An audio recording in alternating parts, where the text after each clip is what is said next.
सीधे अंदर जाकर पिया ने डॉक्टर का कोट पहनकर बोली, पेशेंट को आईसीयू में शिफ्ट करो। कुछ डॉक्टर ने हाँ में सिर हिला और चले गए। पिया ने रिपोर्ट की स्टडी किया। कुछ समय बाद पिया आईसीयू में गई। 1 घंटे के बाद आकर डॉक्टर से कहा, कुछ इमरजेंसी हो तो फ़ोन कर देना तो मैं आ जाऊंगी। तभी विनय ने पिया को रोकते हुए कहा, कुछ हुआ है क्या? वैसे तुम्हारी कल शादी थी और तुम यहाँ, तुम्हें तो अभी अपने ससुराल में होना चाहिए। पिया ने कहा, मैं एक पत्नी से पहले एक डॉक्टर हूँ और कुछ नहीं। विनय ने शादी की बधाई दी। पिया ने कहा, थैंक यू। फिर दोनों कॉफ़ी पिए। पिया ने बाय बोलकर हॉस्पिटल के दूसरे गेट से गई, क्योंकि पिया ने नीरज को बाहर देख लिया था इसलिए।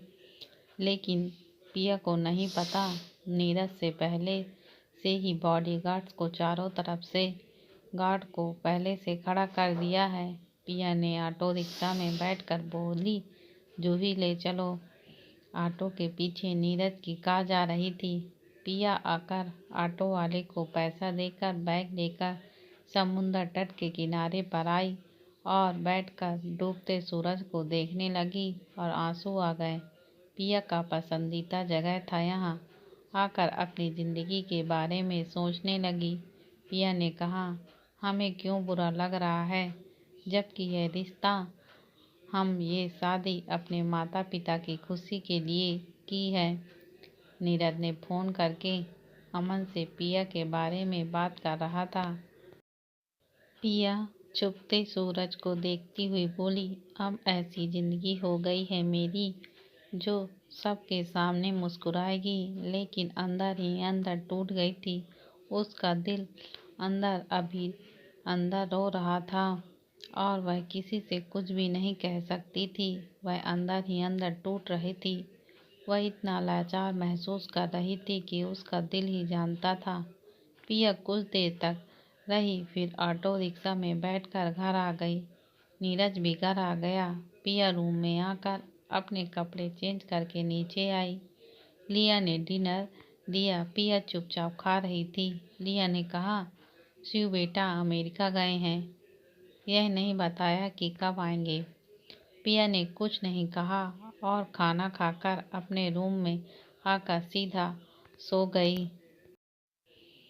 अब वक्त गुजर रहा था और पिया इसी को जिंदगी की किस्मत मानकर जीने लगी और रोज हॉस्पिटल जाती और लेट आती। लिया भी देखती लेकिन कुछ नहीं कह पाती। पिया अपने घर भी नहीं जाती, ना ही बात करती। पिया अब हंसना भी भूल गई थी। जिंदगी रोज ही ऐसे ही चल रही थी। समय किसी का वेट नहीं करता है और अपनी गति से ही चलता रहता है। पिया की जिंदगी भी ऐसी थी, वह लगातार चलती ही जा रही थी। 1 साल बाद शिव अमेरिका से आ रहा था। कुछ देर फ्लाइट मुंबई में लैंड हुई। शिव बाहर आया तो बॉडीगार्ड्स ने सर नीचे झुकाकर वेलकम कहा। शिव चलने लगा तो सारे बॉडीगार्ड्स पीछे पीछे आ रहे थे। अमन भी शिव के पीछे पीछे चल रहा था। शिव कार में बैठ गया और घर के लिए रवाना हुए। बहुत ज़्यादा रात हो गई थी। कुछ देर में कार आकर सुंदर विला के सामने खड़ी हुई। कार का गेट गार्ड ने खोला और ग्रीट किया। शिव सीधा घर में आया। लिया भी जाग गई थी। लिया ने पानी दिया। शिव पीकर पूछा, पिया कहाँ है? जिस पर लिया ने कहा, वो अभी तक नहीं आई। शिव कहाँ है इतने टाइम तक? लिया ने आगे कहा, पिया 1 साल से ज़्यादा घर पर नहीं रहती। तभी अमन ने सर नीचे झुकाए हुए कहा, मैम हॉस्पिटल में हैं, नीरज उन पर नज़र रखता है। शिव हाँ में जवाब दिया। शिव रूम में आया तो देखा कि रूम जैसा छोड़कर गया था वैसा ही है, कुछ भी चेंज नहीं था। शिव अलमारी के पास आकर खोलकर अपने कपड़े निकालकर सीधे वॉशरूम में गया और चेंज करके बेड पर आकर लेट गया। पूरी रात गुजर गई। पिया आज घर नहीं आई। शिव उठकर जिम करने गया और फ्रेश होकर बिजनेस सूट पहनकर बाहर आया। नीचे लिया ने नाश्ता परोसती है तो शिव खाया। तभी पिया फोन में बात करती हुई बोली, तुम सब मॉनिटर करो, मैं 2 घंटे में पहुंच रही हूँ। और कट करके बिना किसी को देखे रूम में गई। वहीं शिव ने जब पिया की आवाज़ सुनी तो देखा तो बस देखता ही रहा। पिया थी ही इतनी सुंदर। पिया चेंज करके बैग लेकर बालों को बांध कर नीचे आ रही थी। पिया ध्यान ही नहीं था कि शिव उसको कब से देख रहा था। पिया ने नीरज को देखी तो बोली, मुझे 1 घंटे दिल्ली पहुंचना है, एक बहुत बड़ी ऑपरेशन है, प्लीज मुझे पहुंचा दीजिए। नीरज शिव को देखा तो जाने का इशारा दिया। नीरज ने हाँ में जवाब दिया तो पिया खुशी में चहक उठी और गले लगाकर बोली, थैंक यू भाई, आप बहुत अच्छे हैं, लेकिन अभी हमें चलना होगा। नीरज ने शिव को देखा जो गुस्से में देख रहा था। बेचारा नीरज के तो पसीना निकलने लगा डर से। अमन तो जानता था कि पिया नीरज को भाई कहकर बुलाती थी।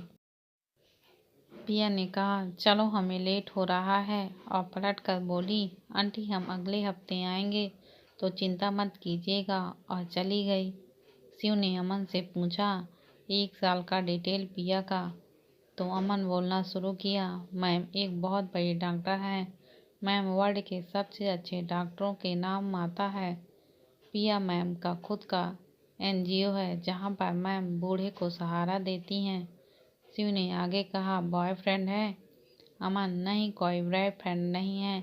हाँ लेकिन हॉस्पिटल में रोहित नाम का एक डॉक्टर है जो मैम को बहुत प्यार करता है, लेकिन पिया मैम बस उसे सिर्फ दोस्त के नज़रों से देखती हैं।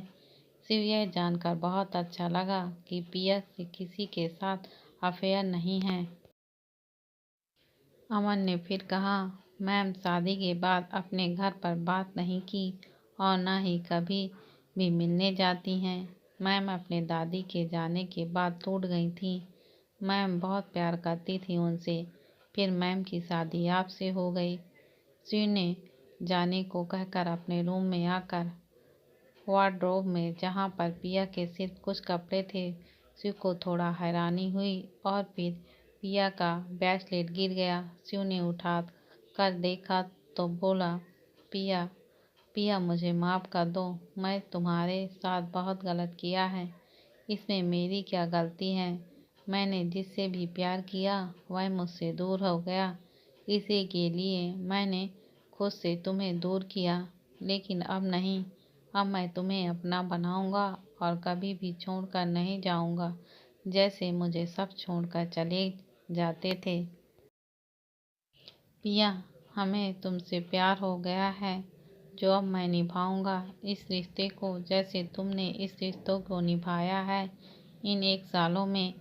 जानते हैं वक्त लगेगा, लेकिन हम बनाएंगे आपको और फिर कभी आपको अपने से दूर नहीं जाने देंगे। यह हमारा आपसे वादा है। अब आप हमारी मोहब्बत देखेंगी। मिसेस पिया शिव सिंह और मुस्कुरा दिया। नीचे आया तो लिया और अमन देखकर शॉक्ड थे कि शिव को क्या हो गया जो इतने सालों के बाद मुस्कुराया है। शिव घर से बाहर सीधे अपने कार में बैठकर सीधे ऑफिस चला गया। शिव जैसे ही ऑफिस में एंटर हुआ तो सारे एम्प्लॉय गुड मॉर्निंग बोलकर देखकर और शॉक्ड थे, क्योंकि शिव पहले से अलग दिख रहा था और मुस्कुरा भी रहा था। यह देखकर सारे एम्प्लॉय हैरान थे। शिव सीधा अपने केबिन में आया। अमन ने कहा, मैम सही सलामत दिल्ली पहुंच गई हैं। शिव ने सिर्फ हाँ में जवाब दिया। शिव फिर ऑफिस के काम में बिजी हो गया। वहीं दूसरी तरफ पिया सही टाइम पर पहुंचकर सीधे ICU में गई और अपना वाइट कलर का कोट पहनकर और सर्जरी करने चली गई। तकरीबन 2 घंटे तक चली सर्जरी। पिया कुछ डॉक्टर से कंसल्ट करती हुई बाहर आई। पिया ने कोट निकालकर, मास्क निकालकर, हाथ को सैनिटाइजर करी और बैग से फ़ोन निकालकर किसी को फ़ोन करी और बोली, मैं अभी आ रही हूँ। फिर कट के डॉक्टर से बोली, इमरजेंसी की ज़रूरत हो तो इन्फॉर्म कर देना और चली गई। हॉस्पिटल से बाहर आई तो नीरज वेट करते हुए नजर आया तो पिया उसके सामने आकर खड़ी हुई और बोली, मैं अपने दोस्त के घर जा रही हूँ, तुम अब मुंबई जा सकते हो। नीरज ने मना करते हुए कहा, बॉस का ऑर्डर है कि मैं आपके साथ हमेशा रहूं। पिया ने कुछ नहीं कहा और कार में आकर बैठते हुए अपने मन में, वैसे शादी के बाद कभी हमने इन्हें देखा नहीं, लेकिन वो इंडिया से बाहर होकर हमारा केयर कर रहे हैं।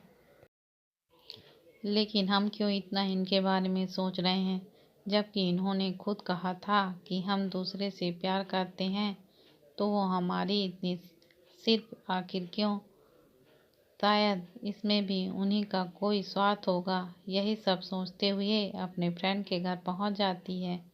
पिया नीरज को जाने के लिए कहती है। नीरज अपने बॉडीगार्ड के साथ रवाना हो जाता है।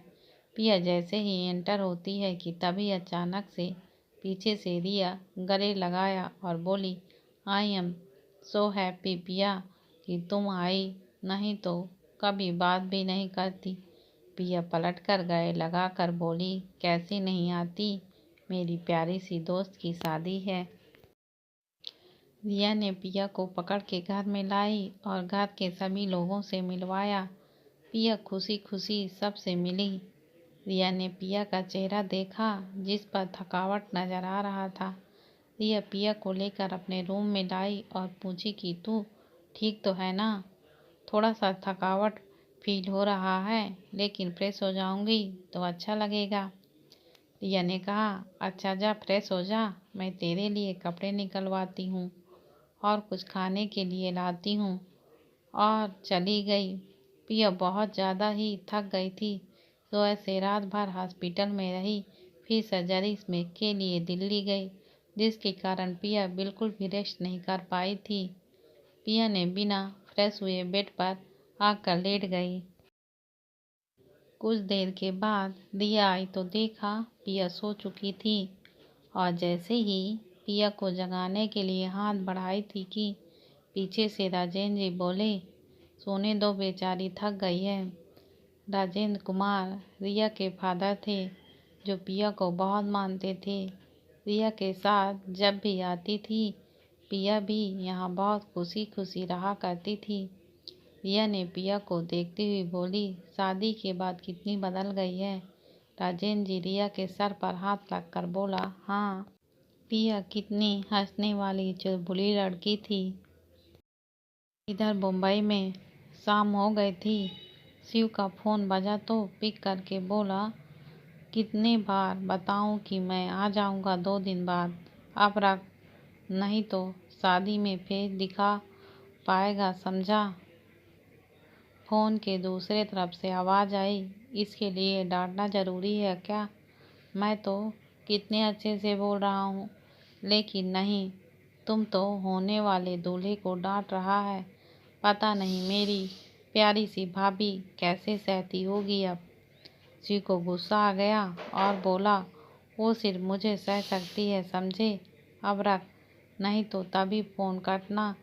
कमी आवाज आई तो शिव ने गहरी सांस ली और पिया का अपने फोन में वॉलपेपर देखने लगा और बोला, पिया बस 2 दिन, फिर मैं तुम्हारे सामने आऊँगा मेरी जान। ऐसी 2 दिन बीत गए। पिया रिया के साथ बहुत खुश रहती थी और अपना दुख भी भूल गई थी। आज घर में बहुत अच्छे से सजाया गया था, क्योंकि आज से रिया की एंगेजमेंट थी। मेहमान और रिश्तेदारों का आने लगे थे। रिया के सारे दोस्त भी आ गए थे। रिया को एंगेजमेंट के लिए तैयार किया जा रहा था। पिया इस वक्त यहाँ पर नहीं थी, क्योंकि पिया को अर्जेंट से हॉस्पिटल जाना पड़ा था। रात के 7 बज गए थे। रिया ने पिया को फ़ोन करके पूछा, कब तक आएगी, फंक्शन भी शुरू हो गया है। पिया ने कहा, आ गई हूँ, नीचे हूँ, और कट करके नीता जी से पूछी, आंटी, आपको किसी काम में ज़रूरत हो तो मुझे बता दीजिएगा। आखिर मेरी प्यारी सी दोस्त, मगर मेरे लिए मेरी बहन की तरह है, इसलिए उसकी शादी में कोई कमी ना हो। नीता जी ने पिया के गाल पर हाथ रखकर बोली, नहीं बेटा, अगर लगेगा तो ज़रूर बताएंगे, लेकिन फिलहाल अब तुम जाओ, तैयार हो जाओ। पिया उनकी बात सुनकर तैयार होने चली गई। कुछ ही देर में लड़के वाले आ गए थे अपने परिवार वालों के साथ। राजेंद्र जी ने बहुत ही अच्छे तरीके से स्वागत किया, सारे परिवार वालों से मिलवाया। रिया की जिससे शादी हो रही थी वो शिव का दोस्त था, विजय मेहता। कुछ देर स्वागत सत्कार करने के बाद अब मुहूर्त आ गया था एंगेजमेंट का, इसलिए राजेंद्र जी ने सोनाली से कहा, बेटा रिया को लाओ, एंगेजमेंट का टाइम हो गया है। इसलिए सोनाली ने हाँ में कहकर लाने चली गई। विजय शिव को फ़ोन करके पूछना चाहा, लेकिन शिव ने फ़ोन कट कर दिया। सोनाली रिया को जब नीचे लेकर आई तो विजय बस देखता रह गया। रिया ने नजरें उठाकर चोरी चुपके विजय को देखा तो विजय ने हाथ का इशारों से वाव कहा, जिससे रिया की नजरें शर्म से नीचे कर ली। सोनाली ने कहा, वैसे जीजू तो हैंडसम है। रिया ने पूछा, पिया कहाँ है? राशि बोली, वो तैयार हो रही हैं। रिया के पास नीता जी आकर अपने आंखों से काजल हाथ में लेकर रिया के कान के पीछे लगाया। रिया ने हल्के नीले कलर का लहंगा पहना हुआ था, बालों को बंद बनाया था, चेहरे पर हल्का मेकअप किया हुआ था, जिससे वह और ज़्यादा निखर कर आ रही थी। कुछ देर बाद जब पिया सीढ़ियों से नीचे आई तो बस उसे देखने लगे और नजरें हटाना ही भूल गए। पिया को सब देख रहे थे। पिया थी ही इतनी खूबसूरत कि सब बस उसे देख रहे थे। पिया ने ब्लैक एंड गोल्डन कॉम्बिनेशन में लहंगा पहना हुआ था और नेट का दुपट्टा एक साइड कैरी किया था और हल्का मेकअप, आईलाइनर, रेड लिपस्टिक, मांग में सिंदूर, गोल्डन बिंदी लगाई, कान में झुमका और गले में सिर्फ शिव के नाम का मंगलसूत्र पहना था और काले लंबे बालों को खुला छोड़ा था। पिया बहुत ही ज़्यादा खूबसूरत लग रही थी, बिल्कुल एक परी के जैसे। पिया आकर रिया को गले लगाया। रिया मुस्कुराते हुए बोली, पिया तुम बहुत ज़्यादा खूबसूरत दिख रही हो। पिया ने कहा, लेकिन मुझसे ज़्यादा तुम खूबसूरत लग रही हो। सोनाली और राशि ने कहा, अच्छा अब बस करो, तुम दोनों ही अच्छे लग रहे हो, तो क्या हम यहाँ चुड़ैल बनकर आते हैं? रिया ने कहा, हाँ तुम दोनों पार्लर को अमीर जो किया है। राशि, अच्छा बच्ची, आज तो बच गई, नहीं तो। पिया ने कहा, तुम दोनों भी अच्छे लग रहे हो। इसके बाद पिया ने कहा, मैं तेरे होने वाले पति से मिलकर आती हूँ, जिस पर रिया ब्लश करने लगी। पिया विजय के पास आई और हाथ मिलाकर बोली, हेलो, मैं रिया की बचपन की फ्रेंड हूँ। फिर प्रिया ने साफ तौर पर विजय से पूछा, विजय तुम रिया से प्यार करते हो ना? विजय बोला, आप क्यों पूछ रही हो? पिया बोली, यह थोड़ी चुलबुली और नटखट किस्म की है, बस इसलिए। विजय ने कहा, मैं जानता हूँ भाभी। भाभी सुनकर पिया को एक झटका सा लगा। तब पिया ने कहा, आप मुझे भाभी क्यों बोल रहे हैं? तो विजय ने कहा, मैं जानता हूँ आपको, शायद आप मुझे पहचाने नहीं, मैं आपके शादी में मिला था। पिया ने कहा, सॉरी, मैं पहचान नहीं पाई। विजय मजाकिया किस्म का इंसान था और कहा, भाभी हमसे सॉरी बोलकर मुझे शर्मिंदा कर रही हो। पिया अब उसकी बात सुनकर मुस्कुरा दी। सभी पार्टी में एंजॉय कर रहे थे कि तभी गेट पर चहलकदमी शुरू हुई तो सब गेट की तरफ देखने लगे। बॉडीगार्ड्स के साथ एक रौबदार व्यक्ति अंदर आया तो सब बस उसे देखने लगे। यह और कोई नहीं बल्कि शिव था जो यहाँ आया था। शिव सीधे आकर विजय के पास आकर कांग्रेस विश करा और गले लगाया, फिर अलग होकर कुछ बातें करने लगे। इसी समय राजेंद्र जी और नीता जी आकर बोले, बेटा तुम यहाँ। जिस पर विजय ने कहा, माँ पापा ये हमारा कॉलेज फ्रेंड का है। शिव ने दोनों के पास आकर तहजीब के साथ पैर छुए। दोनों ने आशीर्वाद दिया। शिव चारों तरफ देखा तो एक ही नज़र टिक गई और बस देखता रहा। विजय ने पीछे से शिव के कंधे पर हाथ रखकर कहा, वो तेरी ही पत्नी है, किसी दूसरे की नहीं, देख लेना जी भर के। शिव ने पलटकर गुस्से से देखा तो विजय बहाना मारकर प्रिया के पास चला गया। शिव को घर में मौजूद लड़कियां तो देखे जा रही थीं। शिव बहुत हैंडसम जो लग रहा था। शिव ने 3 पीस सूट पहना हुआ था जिसमें शिव का मस्कुलर बॉडी से बखूबी पहचान में आ रही थी।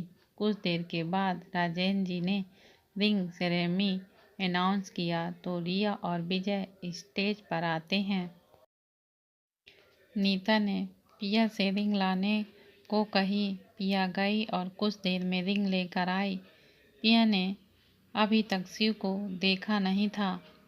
पिया ने रिया और विजय को रिंग दिया तो दोनों ने एक दूसरे को पहनाया। सभी तालियां बजाईं और सभी लोगों ने उन दोनों को बधाई दी। नीता ने पिया से बोला, बेटा गाना डांस तो हो जाए। जिस पर पिया ने, क्यों नहीं, इतनी रूखी एंगेजमेंट नहीं होगी। फिर पिया डीजे से कुछ कहा तो गाना बजा तो पिया रिया और विजय का हाथ पकड़कर बीचों बीच लाई और डांस करने लगे। एक दूसरे का हाथ पकड़कर वह दोनों एक दूसरे का हाथ पकड़े हुए डांस कर रहे थे और दोनों खुश नजर आ रहे थे। शिव बस पिया को देख रहा था जो बस दोनों कपल्स को देख रही थी और थोड़ी उदास दिख रही थी। रिया विजय बहुत अच्छे लग रहे थे डांस करते वक्त। गाना खत्म हुआ तो सब तालियां बजाने लगे।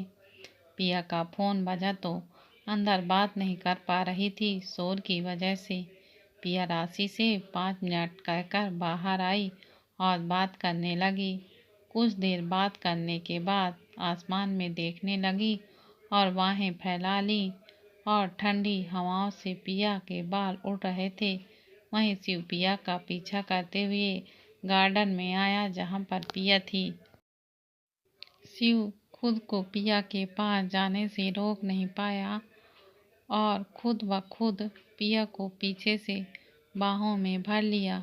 पिया को जब लगा कि उसे किसी ने पकड़ा है तो पिया ने खुद को छुड़ाने लगी और पलट कर देखा तो एकदम पीछे कदम कर ली। शिव ने एक झटके से साथ पिया का हाथ पकड़ अपने करीब खींच लिया जिससे प्रिया को कुछ समझ नहीं आया कि यह सब क्या हो रहा है। शिव ने पिया के खुली कमर को पकड़ लिया और बोला, पिया। जिस पर प्रिया की आंखों में आंसू आ गया और नीचे देखने लगी क्योंकि वह नहीं चाहती थी कि शिव उसे रोते हुए देखे। लेकिन शिव जान गया था तो पिया के चेहरे को एक हाथ से उठाया और पिया की नीली आंखों को देखा तो तुरंत अपने सीने से लगाकर बोला, आई एम सॉरी माई जान। पिया तो एकदम से हैरान थी। उसे कुछ समझ में नहीं आ रहा था कि ये क्या हो रहा है। कुछ देर ऐसे ही रहने के बाद पिया ने भी शिव को सीने से लग गई क्योंकि पिया को शिव के बाहों में सुकून मिल रहा था और रोने लग गई। कुछ देर ऐसे रहने के बाद शिव ने पिया का चेहरा हाथों में लेकर बोला, पिया, इन 1 सालों के लिए मुझे माफ़ कर दो। मैं जानता हूँ मैं तुम्हारे दिल को बहुत दुख पहुँचाया है, लेकिन क्या मुझे दूसरा मौका दोगी?